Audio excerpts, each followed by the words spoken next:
Hello, and welcome to another episode of Mad Scientist Brewing Beer Education Series.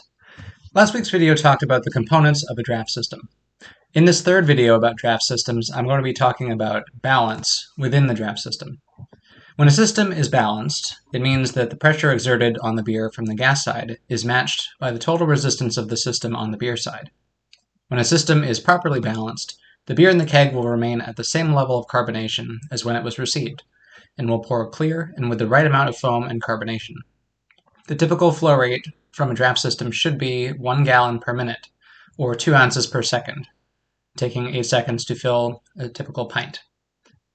There are two types of resistance which are considered in a draft system: dynamic resistance and static resistance. Dynamic resistance is exerted by the draft system hardware, primarily the beer line. The inner diameter of the lines and the smoothest of the lines affect how much restriction the lines exert on the beer.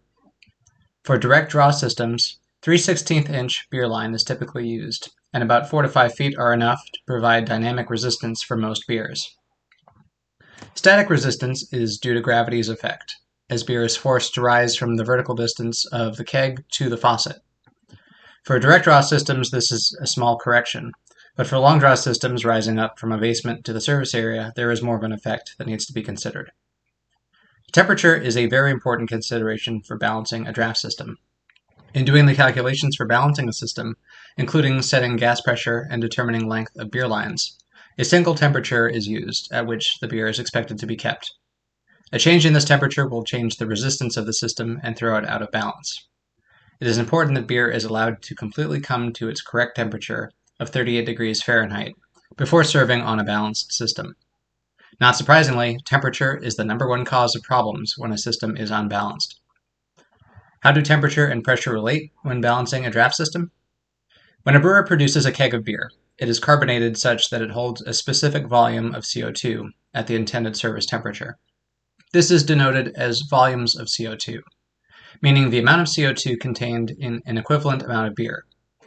For example, for a pint of beer that is carbonated to 2.5 volumes of CO2, there would be 2.5 pints worth of gas dissolved in the beer.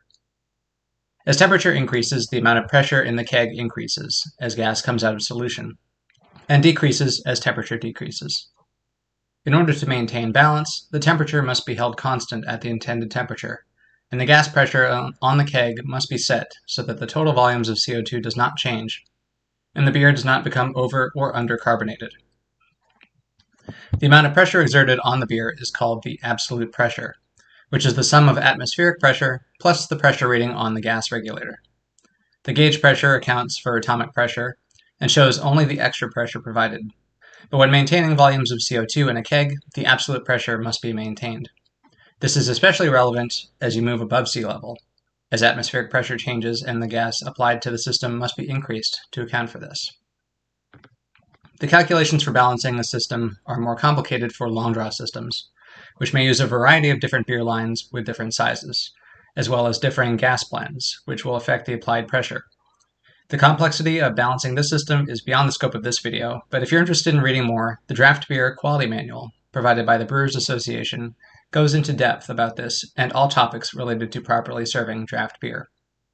The manual also covers a lengthy list of troubleshooting options for how to handle situations like no beer coming out of the faucet, beer pouring too foamy or too flat, or coming out cloudy. Rather than running through these in this video, I would suggest looking up any troubleshooting options in that manual. A free version is available for download on the Brewers Association website, and I encourage anyone working with draft beer to read a copy and get a really good grasp of draft beer service that these last 3 videos have really only just touched on. That is it for this video. I hope you've enjoyed hearing a bit on draft systems the last 3 weeks. Promise I'll change up the topic a little bit for next week. Until next time, cheers.